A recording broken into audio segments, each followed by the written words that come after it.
Hello everyone. I hope that you can hear me okay. It's been, I don't know, like a year since I've streamed. I haven't streamed since like October, since Month of Darkness stuff was going on. So it's been like a year. That's what it feels like. I also have a little bit of a cold, so I want to start a little bit early while my tea is still hot and I can power through this. Yes, hello everyone. Welcome to the very first World of Darkness stream of 2025. There'll be many more coming, but this is just number one. I'm very excited to be playing the brand new choice of games, Hunter the Reckoning, the Beast of Glenkildove. I did play the demo when it was released, but I've forgotten almost everything that happens in the demo, so I'm going to start again and hopefully make different decisions than I made the first time. I'm going to try and be gayer. I can't remember if I was gay. I can't remember if I played as played as a boy or a girl. Actually, I can't remember. I know we kissed a boy, but I don't remember if I was a boy or a girl. Hearing you fine, awesome. Hello everybody. Yes. So let's just get it going. And these streams will be happening every Thursday and Friday unless something else is going on. Up until we finish the game. And hopefully I won't miss a Thursday again because I have had just the worst week ever, but I'm ready to heal my week with some Hunter the Reckoning, which is one of my favorite TTRPGs, by the way. Chapter 1, a word that I can't say, written in Irish. I do not seek what is mine. It is not my own grace, but God who put this concern in my heart that I would be one of the hunters whom God at one time foretold would be here in the final days. Palladius Patricius. Possibly is how you say his name. The moment you set foot on the trail up to the O'Donnell place, you know that you are being watched. The hairs on the back of your neck rise up and you feel a chill of fear. Living in the city, it's easy to forget what night out here in rural Ireland is like. A full moon glows in the cold, clear sky, turning the frosty trees around you to pure silver, while the shadows beyond the path are impossibly deep. A great ocean of darkness all around you, and a predator moves unseen through that ocean, stalking you. Staring into the shadows, you think you see a larger shadow moving in parallel with you, or is it just a deer picking its way through the wood? Who knows? Hello, Furnace. Make the same decisions and hope for different outcomes? I mean, I could, if I could even remember the decisions that I made the first time. I really don't. I remember being in a cave and kissing a boy, and that's the extent of my memory. Because I'm toxic like that. Yeah. I act as though nothing is wrong and continue at my regular pace, but keep trying to catch sight of the shadow. Keeping your expression and gait unchanged, you continue up the path, but every now and then you glance out into the woods. You never catch sight of the shadow again. That's what I do when I feel, like, uneasy at night, walking somewhere. I just keep walking, like, I just never ever look back. Perhaps it was all just imagination, perhaps, and who could blame you for seeing things? It's been 8 years since you last set foot in these hills, this place, these woods, the farm beyond them, and the great sweep of the Wicklow Mountains beyond that. Was once a haven for you, a place of enchantment, of escape. Then on a hot midsummer's eve, hot summer sidewalk, you came face to face with true horror, a horror that has scarred your memory and haunted your days and nights ever since. You saw the Beast of Glenkildove that day. Unable to face the memories, you never returned to Wicklow. And you might never have returned at all if it hadn't been for a call you got this morning. Right, Cormac was the boy we kissed. That was his name. The voice at the other end of the line was that of Cormac O'Donnell, who disappeared on the day you saw the beast and hadn't been seen since. I also remember like a manic pixie dream girl character, but I don't remember anything else about her. He was rambling, incoherent, near crying. Jesus, he kept saying, then started repeating your name instead like a mantra. I demanded to know where he'd been and why the hell he'd let everyone think he was dead. Let's be angry. Let's be angy. Perhaps something you said sparked something in Cormac because he began to speak somewhat more lucidly. I'm at my da's old place in Wicklow. Please come. I need you. I need to see you. The beast is back. Huddy doesn't do Irish or English accents. Or Scottish. Or Welsh, because she can't. Suddenly he laughed, an ugly, strangled sound. Or maybe it never went away. Oh, Jesus, the beast is coming for me. It's coming for me. Promise me you'll come. Promise me. And the line went dead, and you were on a flight to Dublin that evening. You took the last bus from the airport up into the mountains. It deposited you at the crossroads by the Marian Shrine outside Ballyavon, a mile from the O'Donnell place. You've walked the rest of the way through the cold Irish night. What has brought you back here? A place to which you once swore you would never return. I have to know the truth about what happened the day Cormac disappeared. I'm a truth finder, a truth teller. You've reached the top of the trail now, and the whitewashed, grime-streaked buildings of O'Donnell's farm stand before you, glowing faintly in the moonlight. Nettles and brambles have taken over the farmyard, fighting moss for possession of a skeletal, rust-ruined old tractor squatting in the barn. Half of the windows in the farmhouse have been shattered, and graffiti has been daubed all over the walls in an Irish that that I can't read. Beast murdering cunts. Judging by the blackened section at the far end, an unsuccessful attempt was made to set fire to the house. Crossing the yard, you make your way into the farmhouse. The kitchen is a shambles strewn with rubbish. The shelves that once lined the walls have long since been broken up and used for firewood. The big honey-colored table is there, but now it is scarred by knife marks and burns. Terry's old shotgun lies discarded amid the rubbish on the floor by the fireplace. This was where it all began. 10 years ago. Hey, we have art! I don't think we had art in the demo. Look at art. Art. I love art.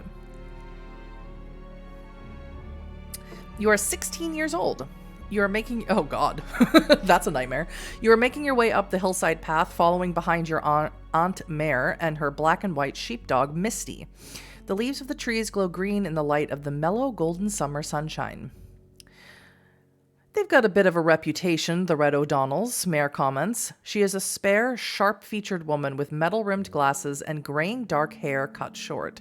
She strides along, speaking without looking back, forcing you and Misty to scramble to keep up. But Terry's all right, and he's got a boy about your age, Cormac, and he's a good lad.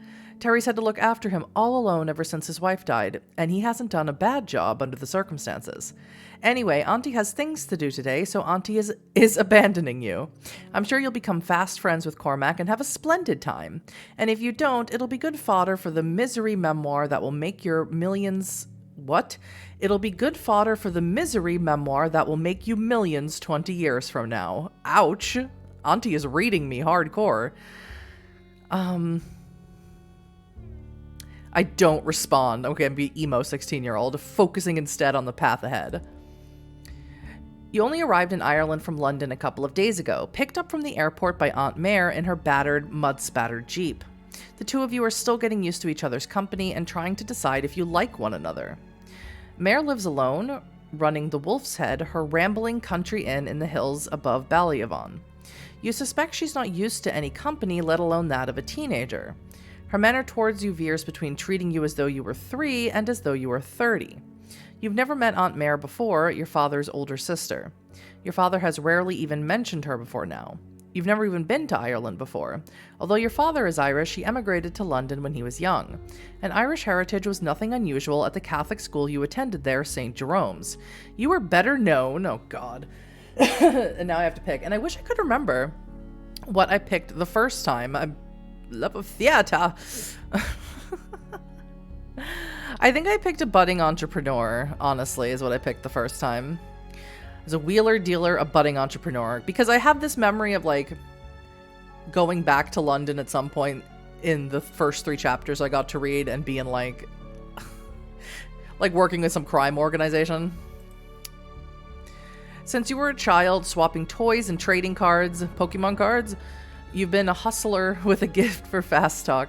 You pride yourself on the ability to negotiate and strike bargains. Your peers rely on you to get them things, whether it's pirated music, Napster, early copies of exams, or marijuana, beer, and cigarettes. You know that everybody wants something, and you have a knack for finding out just what it is that somebody wants and providing it for them. But Mum got sick, really sick, and your life changed. It was decided that it would be best for you to spend the summer in Ireland. You've gone from London streets, London noise, and the London crowds to these still cool green woods and lonely hills. How do you feel waking up every morning in your room below the eaves at the Wolf's Head? Sounds like paradise to Huddy, but Huddy doesn't like people, so Huddy wants to be all alone. But my emo 16-year-old from London feels bored. I miss the energy and excitement of the city. Click. You arrive behind Mare and Misty at the O'Donnell farm, whitewashed stone sheds and a metal barn enclosed in the farmland. enclose the farmland. Chickens peck in a coop at one corner of the yard, while a one-eyed tabby cat sleeps in the sun on a low, lichen-stained wall. The cat is apparently well known to Misty, who pays it no heed. A tall, barrel-chested man with a thick red beard, evidently Terry O'Donnell, emerges from the barn and waves to you. Misty runs up to him and he scratches her behind the ears. Mayor Grogan. I am 100% sure I'm saying all of these names completely wrong. The very same, returns Mare. I come bearing relatives. This is my brother in London's girl, boy, kid. All right, I am going to be a boy. I don't know what I picked last time, but I'm going to be a boy. Yes, because I want to do gay kissing. Gay kissing. Whoa, my thingies. My OBS keeps trying to disappear on my second monitor for some reason. All right there, Terry says to you, apparently not expecting a reply. Mare continues. His name is... Ooh, a name? Yeah. Sean, Liam... I mean, I could pick something else, but Sean, Liam, or Michael? Ooh. Let's go Liam. That seems like a very Irish name. I mean, I'm sure they're all, like, common Irish names, but Liam seems very Irish. I have some errands to run, and I was hoping to leave him with Cormac for the day. Why not? The Fox kids are coming over, and they're picking up the other two by the village. They're all going to Glenkildove. It'd be good for us to have another Catholic handy in case those feckin' prods try something. Prods like Protestants? He winks at you. Cormac's over there by the pump. Go and say hello. My god. What a cutie. Not at all what I pictured him, though. I pictured him blonde for some reason.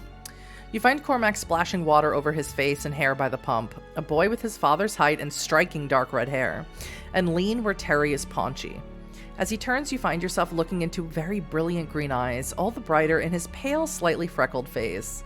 He has evidently overheard Mare's introduction. So you're English, are you? He asks, his expression ambiguous. Yes, although my father is Irish. London Irish, is it? Well, if it's good enough for the pogues, it's good enough for me. I need an Irish person to explain the nuances here. Cormac plasters down his wet, shorped crop hair.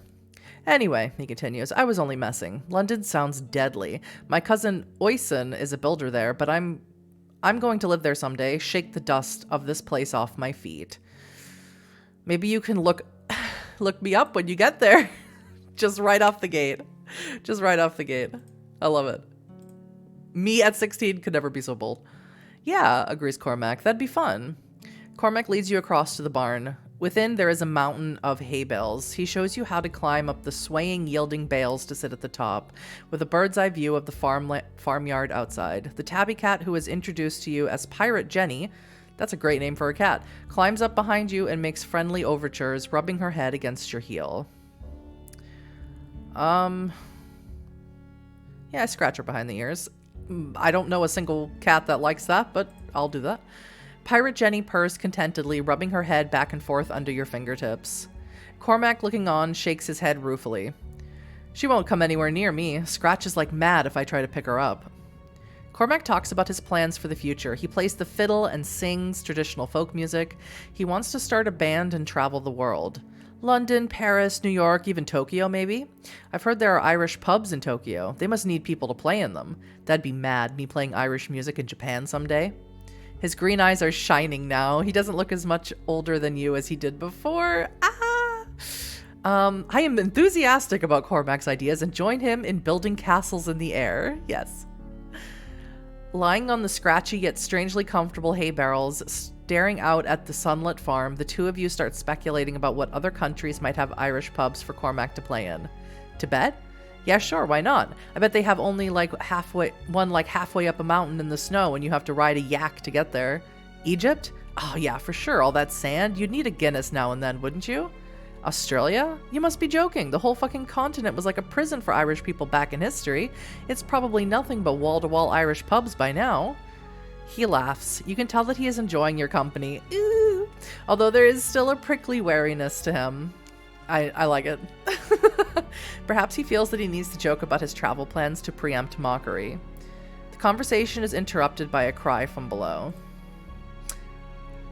Who's this? Cormac, a boy of your age, is standing below the piled up bales of hay.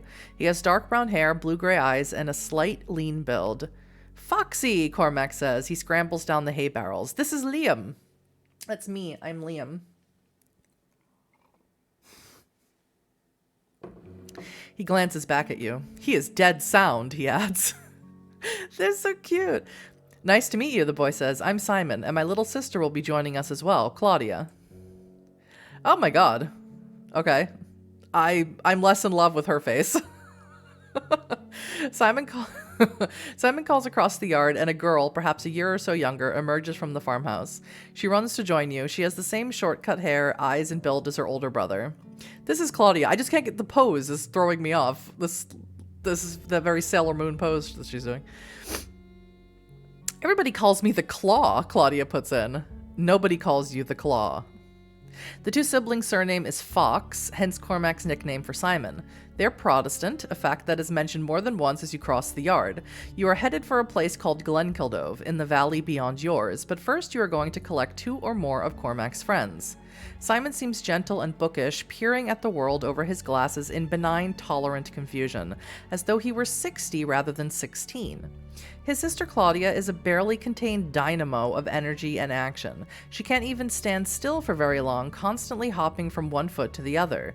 She immediately launches into a series of questions about you and London and why you're here and what you like. I'm so sorry, Simon says. Claudia has heard about personal boundaries. She's decided against them. What is this? What is this, a sitcom? Did someone writing jokes behind them? The Claw will have no truck with such things. Cue the laugh track. I answer her general questions, but politely decline to go into personal matters, explaining that it's not something I want to get into just now. Yeah. Do people still do that pose? I don't know. This was supposed to be 10 years ago, so 10 years ago, they probably still did. 10 years ago is what, 2015? Yeah, they definitely still did it in 2015.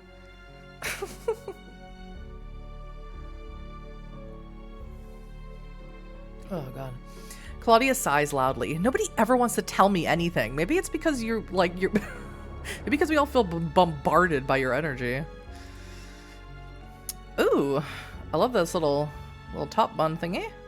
Making your way back down the track, the 4 of you head out to the main road and, walking along the grassy bank, come to the crossroads that marks the outskirts of Ballyavon, the local village. There is a shrine here. A white plaster Virgin Mary in a carved niche in the rock looks out benignly. In its shadow, Cormac's other friends, a boy and a girl of your age, wait for you. I did not have this many friends when I was 16, but that just might be a me thing. It is the girl who speaks first. She has shoulder-length dark hair, neatly held away from her face with a butterfly bow, and a shy yet eager smile of her own. She is wearing a heavy backpack. There you are, she says. You must be Liam. Welcome to Ireland. I'm Kitty Cullen. My name sounds a little bit like I should be dating Spider-Man. What's in the bag, Kitty? Asks Cormac. Businesslike, Kitty counts its contents off on her fingers. Sunscreen, my water bottle, a waterproof Mac in case it rains. A waterproof Mac in case it rains. I don't know what a Mac is in this scenario. Sandwiches, apples, bags of crisps, and chocolate bars, a first aid kit, a map, and a compass. A multi-tool, oh, and some insect repellent. Sure, the midges will eat you up alive there. You look too old to be hanging out with us. You're not 16. Daniel, dark with classically handsome features and a cocky class clown grin, rolls his eyes at Kitty affectionately. Thank you for bringing all of this stuff, Kitty. It's good to know we have it. Oh, God. Kitty beams at you. Ah, oh, stop, she says, blushing. It's best to be prepared. That's what my mom always said. You are 16 going on 30. A Mac is a raincoat. Yeah, I assume a laptop. I knew it wasn't a laptop. A Mac is a raincoat. Jens, if you could explain to me why, you don't have to, but how you get raincoat from the Kutzwood, the short word Mac, how you get that, how you jump from Mac to raincoat. Is it a brand name? Like when Americans say, I need a Kleenex, they mean I need a tissue? I would love to know. The group is now assembled. It seems that Glenkildove is a remote glen on the far side of the mountain. You'll need to climb up the mountain and over its shoulder and then pick your way down into the narrow valley along a steep, precipitous path. It's hard to get to, Simon says, as the six of you leave the main road once again and begin climbing up a trail that leads upslope through the woods. Upslope. Huh, you know, it makes sense that upslope is a word. I've obviously only ever seen downslope. But yep, it makes sense that upslope is a word. But that's part of what makes it special. The last wolf in Ireland was killed in Glenkildove. I'm going to say this right. Fado, as the storytellers say, a long, long time ago. Simon goes on to describe the history of the Glen. It seems to have been a sacred place even in Neolithic times. There's a circle of standing stones in the western part of the valley. When Christianity came to Ireland, monks began looking for places far from civilization. Hiccup. Oh, goodness. Far from civilization in which they could meditate and pray undisturbed. One group, led by a monk named Aine, Edna Mode, left their old monastery in, oh my goodness, in Clonmacnoise after a row with the abbot there. They traveled east, found their way up to the hidden glen here, and built a settlement by the lake at its heart. They called the lake the Devil's Cauldron, and the valley itself the Glen of the Black Wood, Simon says. They thought that all the glen was haunted by the Numina, the spirits of the earth that the old Irish had worshipped there. Oh, that's super interesting, actually. Tell me everything you know about that. Strange place to build a monastery. It is. Mac raincoats were invented by some Scottish dude named Charles Mackintosh. Interesting! That's so interesting. I like that a lot. I'm not sure if yeah, we just use uphill universally, right? Yeah. Hi, Outstar. Okay, yes, because oh, thanks. They should be hunting me because I'm a witch. The only example I ever think of for that, I don't think there's one I could think of in German. But in America, we say, like, pass me a Kleenex. We mean a tissue, but we just use the brand name. I like to see that is something a little bit more universal than just something that I grew up doing. Maybe they wanted to test their faith against the devil. Or take it back from him, Kitty puts in. Simon nods. That's why St. Anthony went into the Egyptian desert, to claim it for God from the devils who lived there. Okay. Fun fact. I grew up in a fundamentalist Christian religion. I don't know anything about Catholicism. So like saints and stuff, I don't know. I don't know who they are. Not a clue. So all this stuff is totally lost on me. Anthony sounds like just another feckin' colonist, says Cormac. Should have just left the devils be. That sounds accurate to if this is indeed true. Simon picks up the story. There were still wolves in Ireland in those days, and the Wicklow forests were deep and dark. Simon adds dreamily, I imagine the monks at prayer in the middle of the night, hearing the wind whistling through the pines and the wolves howling at the moon. I wonder what they thought about. Probably wondered why they were freezing their balls off in Glenkildove, Daniel observes. Daniel, Kitty puts in, half amused outrage. They were men of God. They didn't think about their balls. They never thought about them. I don't want to side with either one of them because this conversation is bizarre and I'm not interested. I ignore the interruption and motion for Simon to continue. In Poland, we call all sneakers Adidas. That's kooky. Make sure to bring your Adidas to school. We're going to play volleyball. That's wild. That's wild. That Palladius at the starting quote, first bishop of Ireland, usually confused with St. Patrick. Huh. That's who St. Anthony is? That's... okay. I don't know any. None. Fun fact, there's a word for when a brand name is used for a universal name of something. Ooh, that seems like a hard word to say. Genericization. Genericization. Uh-huh. I will never remember that, Jerry. I'll never remember it. I'm racking my brain. I don't think Germans do that. I don't think they do. Because Germans are always so specific about everything. I don't think they do that. Simon continues the story. You notice that he often glances at Cormac as he speaks, as though looking for the older boy's approval. When the British came to Ireland, the Wicklow Mountains were one of the areas they found hard to control. There were too many places for Irish rebels to hide among the hills and valleys, and too many ways for British soldiers to disappear. Ballyavon in particular gained a dark reputation, but even so, little by little, moving out from the Pale around Dublin, the British put more and more of the mountains under their control. By the 18th century, the Anglo-Irish peer Mad Jack Dunbar, killer name, was granted the lands around Ballyavon. Mad Jack Dunbar seems to have rejoiced in his reputation as a blasphemer and a maniac. Fair? Fair play, so would I. He claimed he could smell gold in the hills around Ballyavon, and wasted much of his fortune digging mines across the valley, none of which ever yielded a profit. Meh, okay. Well, no one's perfect. He founded a fraternity known as the Sons of Perdition, who were infamous for holding wild, sacrilegious orgies at their meeting place. Alright, I'll come back around. A hunting lodge at the Wicklow Hills. It's your aunt's place now, Kitty puts in. The Wolf's Head. My Uncle Joe works there. Sweet. Where my aunt lives used to have tons of orgies. That's awesome. Let us know if you find any creepy black magic stuff, or if you're planning any orgies, Daniel adds. That's so fucking cool. I'm gonna start searching the place tomorrow. It's so ebb. Claudia's eyes light up. Hell yes, you're my kind of guy. Mad Jack was hated by the Catholic peasantry, less because of his sacrilegious ways and more because of his deliberate, relentless repression of Catholic tenant farmers. A secret society known as the Stag Boys was formed to oppose him, one of dozens such groups operating in the Irish countryside at the time. But Dunbar's real passion in life was hunting wolves. Boo. There was still a handful of wolves surviving in the Irish wilds by the 18th century, and Mad Jack pursued them obsessively and systematically. He hunted down and killed the last one in Glenkildove. Or did he? Asked Claudia, donning a portentous scowl. Claudia's talking about the Beast, Simon explains. The Beast of Glenkildove. The Beast is a folk legend going back centuries. It's said to be a monster that stalks the Wicklow Mountains, preying on deer, sheep, cattle, and sometimes human beings. It roams up and down the length of the mountains, but its lair is in Glenkildove. Some stories say it's a hunting creature of the She. The She! Changeling! Changeling 5th confirmed! She, the fairy folk of Irish folklore. Others that it's a hellhound that Mad Jack Dunbar... Demon... No, I'm joking. That Mad Jack Dunbar and the Sons of Perdition called upon one stormy night.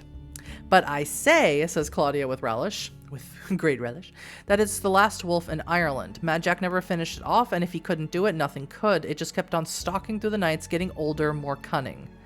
Without thinking, you interject, lonelier. Oh god. Let my character take 1 second to bring the whole group down. Real quick. Just real quick. Oh god. Claudia shoots you a startled look. I suppose so. It doesn't sound as menacing that way, though, does it? Cormac is looking at you thoughtfully, but says nothing. Simon picks up where his sister left off. Every now and then, somebody will go missing in the mountains. There was an American couple, tourists in the 70s, and there was a Japanese student in the 80s. She was in Dublin for the summer, came here for the weekend, and just disappeared. He shrugs, and everybody said it was the Beast. Kitty shakes her head. It's awful. The poor girl. Glenkildove and the fields about it belonged to a woman named Imani Mokrani now. Oh, I remember that. I remember she had a rhyming name. Simon concludes she came here from Morocco or Algeria or, well, nobody seems to know, in the early 90s and bought the land from the last descendants of Mad Jack Dunbar. She lives further up in the hills. Nobody sees her very much. She doesn't like visitors, and she doesn't like people on her land. It's one of the reasons Glenkildove isn't overrun with tourists. But she doesn't object to us going up there? Changeling 5th confirmed. Changeling 5th edition confirmed. I love Changeling. I love Changeling. If Changeling 5th was confirmed, I'd be screeching about it from every social media I have. Cormac grins. As far as we can tell. Simon looks abashed. We've never actually asked as such, but I like to think we have as much right to walk up there as she does. The trail winds up on through the forest. Every now and then, a break in the trees gives you views of the soaring mountains all around you, lushly green expanses marked once in a while by the silver-white lines of waterfalls. There is no sign of human habitation anywhere on these slopes. Kitty passes out bags of crisps for everybody to eat, subsequently collecting the empty, crumpled packets in a small canvas bag, which she returns to her backpack. There is a little, desultory conversation. You learn that the Fox siblings are the children of an academic, a professor of English literature who lives locally but works in Dublin. Daniel's family came from Lebanon, although he has lived in Ireland since he was 6 years old.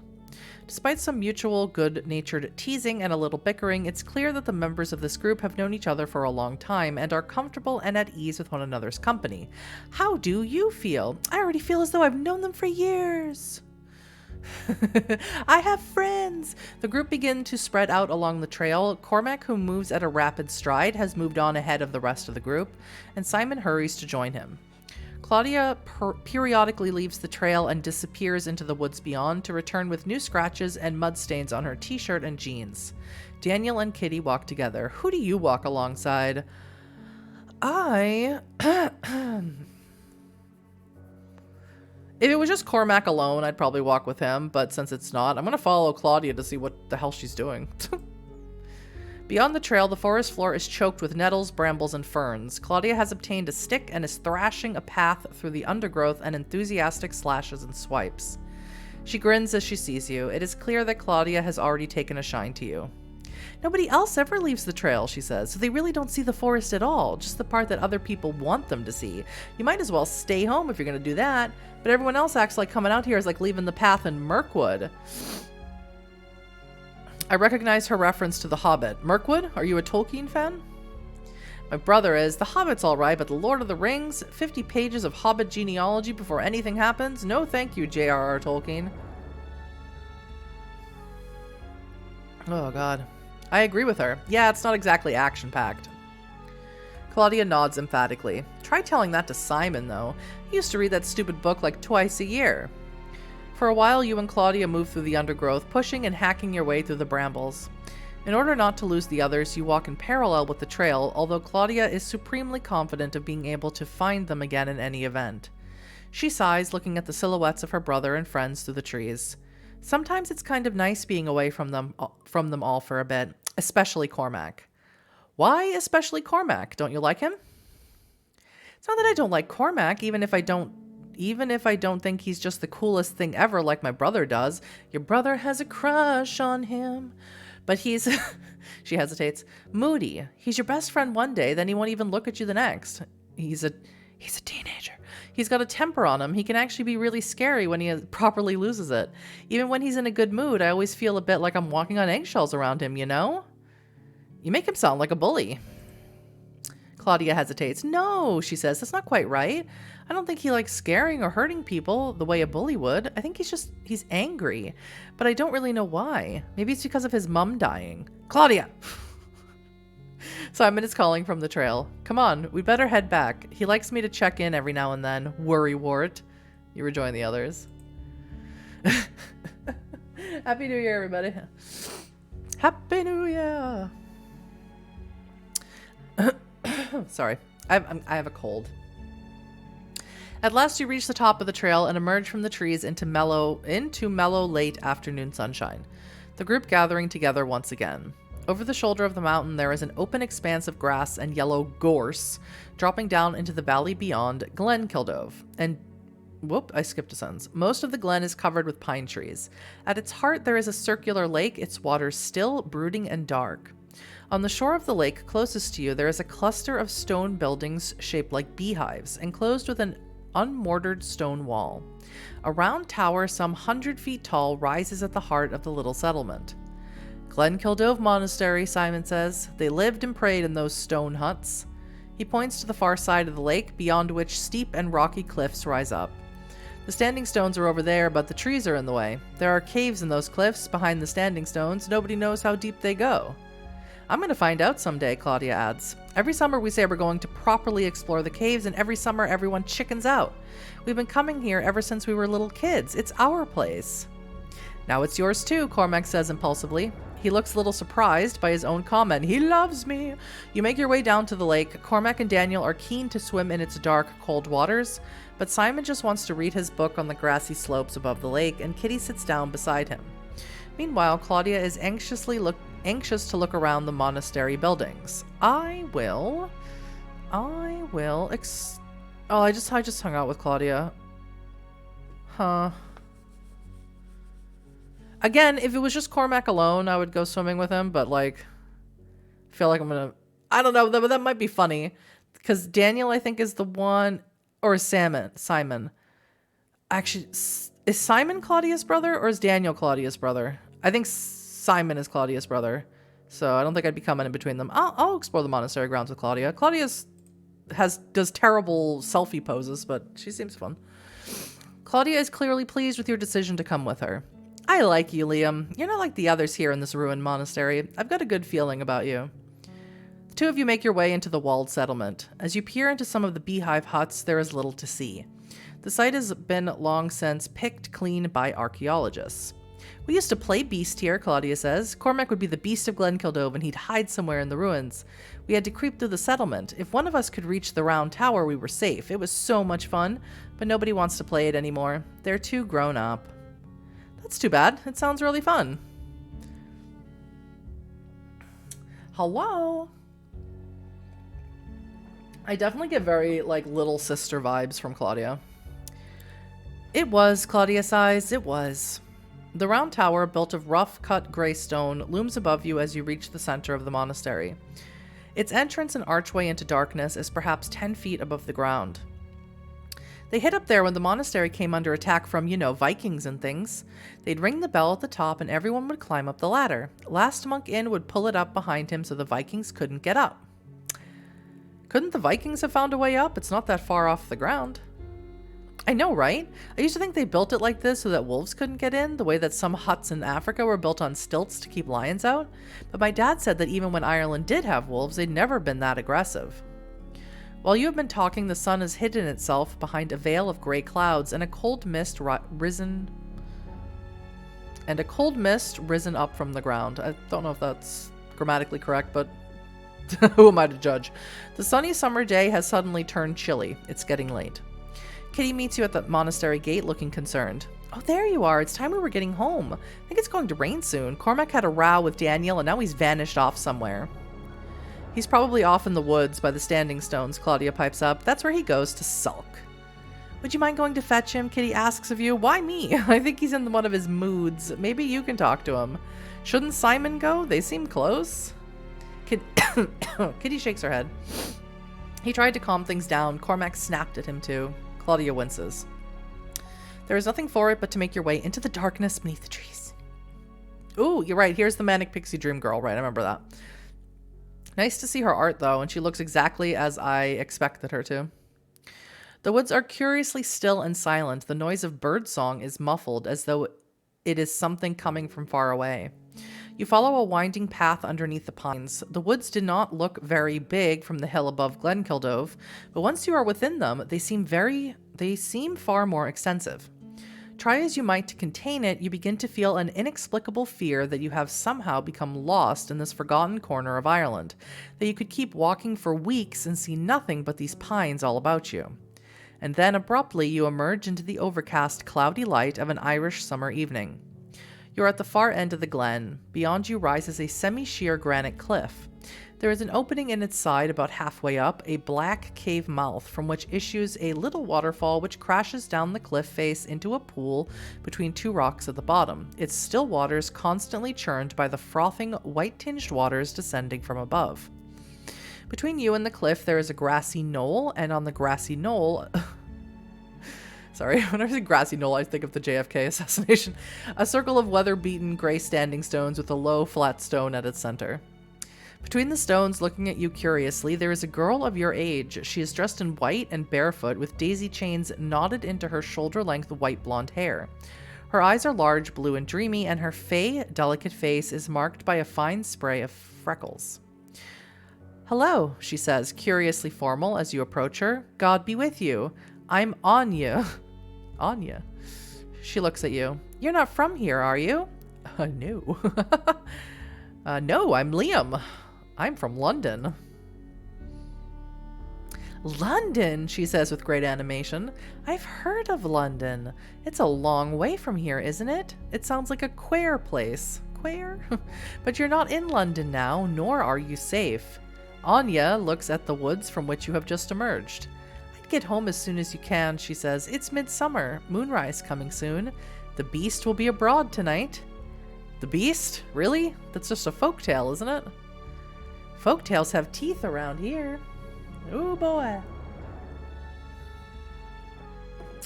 Aine displays her own small white teeth. Come on, you need to get out of here. Aine leads the way back into the woods. It's easy to get lost here, Aine says, flitting ahead of you like a pale shadow. When the Saxons came to Ireland, they drew lines on paper. Compasses and pencils are their real weapons, not blades and bullets. They were very clever and very patient. They measured and drew the wildness out of the bogs and the mountains, the woods and the lofts. They bound it up in their surveyors' chains. Their maps took the land away. But some places like Glenkildove were folded and twisted so that the map makers couldn't get at them. You know? Like those yolks in outer space. Black holes. Words, just phrases. Glenkildove wouldn't fit on the British maps, and it swallowed up the surveyors and the scientists and the soldiers they sent into it, just like a black hole. They got lost. Glenkildove is always hungry, just like its beast. It's easy to get lost here. You are one spooky chick. Still talking, she turns a corner and is suddenly gone into the undergrowth. Liam? It is Cormac. He is sitting under a tree by the side of the path. There you are. Come on, we've got to get home. Your temper tantrum might mean we're all going to get soaked in the rain. Cormac scowls. He seems to have calmed down a little. I know I shouldn't let him get to me that way, he says, meaning Daniel. But Daniel, it's hard to explain. Maybe when you first meet him, you think he's this funny, charming fella. Later on, you realize that he actually thinks he's smarter than everyone else. He's laughing at you all the time, and Kitty, she wants to look after everyone, but that's really just another way of saying she wants to control everyone. And Simon and Claudia, it's all mummy and daddy and books and poetry and Trinity fucking college and you're taking your frustrations out on people. He takes a deep breath. He has delivered the monologue without looking up at you. I know they're my friends. I know they don't mean any harm, but sometimes I just can't be around them. It's like they're noisy, even when they're not making any noise, like static, constantly blasting me. It's only quiet around you. Oh my god. Thank you. Come on, let's get back to the wall of white noise. I offer him a hand and a sympathetic smile. Cormac clasps your hand gratefully. I'm glad you came here, he says. The two of you make your way back through the woods to the lake, holding those hands together. The others are waiting there, and you make your way back to the village in subdued silence. You mention the strange girl you met. Aine, Kitty says. Aine Madigan. She's a strange one, and no mistake. She went to the school in the village for a little while, but I suppose things didn't work out. She just left one day. Her family deal in horses, and well, they keep to themselves. My ma always said they were an old family, a very old family. Aine couldn't read or write when she came to school, and the teachers didn't make much headway either. I tried to help her, but she was too shy. She kept saying we had to leave. I think she was worried that the Beast would come for us. The Beast casts a long shadow around these parts, Simon says quietly. Aunt Mare is waiting for you at the O'Donnell farmhouse, sitting with Terry and another visitor, a burly elderly man dressed in the dog collar and black attire of a priest. His red hair and beard is shot through with gray. My cousin Matt, Terry says. You might call him the black sheep of the family. He only went and joined the priesthood, but I could tell you a story or two about him when he was younger. Oh, he was a wild one. He grins at you. The priest, Father Matt O'Donnell, holds a mirror image smile behind his whiskey glass. Ah, now, Terry, it's the holy rollers who don't have stories like that about them that you have to watch. Those are the bastards with something to hide, mark my words. Mare shakes her head. You've all got something to hide, my love, or something you're running from. That's why you became priests. But you sense a wry, reluctant affection behind her words. Father Matt seems to take no offense. Ah, Mare, he says. Sure, it's just as well you never darken my church's door of a Sunday. You speak your mind, and you call out fools and hypocrites no matter who they are. That'd scare some of my parishioners out of there forever. You and Mare take your leave soon after. Soon you're back in your room under the eaves at the Wolf's Head, looking through an ivy-choked window at the courtyard below as the sun sets red and gold over the Wicklow Mountains. As your breathing slows and your eyes close, you consider the summer ahead of you. From things your father said before you left, you suspect that this summer stay in Ireland will become a yearly event. How do you intend to spend your summers in Ireland? Wow. She's either putting this on or 100% what she seems. Yeah, I don't think I don't think she's putting it on. I'm gonna be real with you. I think she is a manic pixie dream girl true. I will. I think before I got a part-time job, I will find work at one of the nearby racing horse stables, so maybe I can run into the manic pixie dream girl again. Horse racing is a national obsession. Most racehorses are reared and trained on the Curragh, the plain beyond the Wicklow Mountains, and a storied place in racing mythology. You find work in one of the stables there belonging to an Anglo-Irish racing enthusiast. The work is hard and unglamorous. Most of your first month is spent mucking out the boxes, but there is a fascination to it. You sense that most of the people you work with, a mixture of Irish, South American, and Ukrainian workers, would work twice as much for half the pay purely in order to be around the horses. As you gain the owner's trust, you are permitted to do more.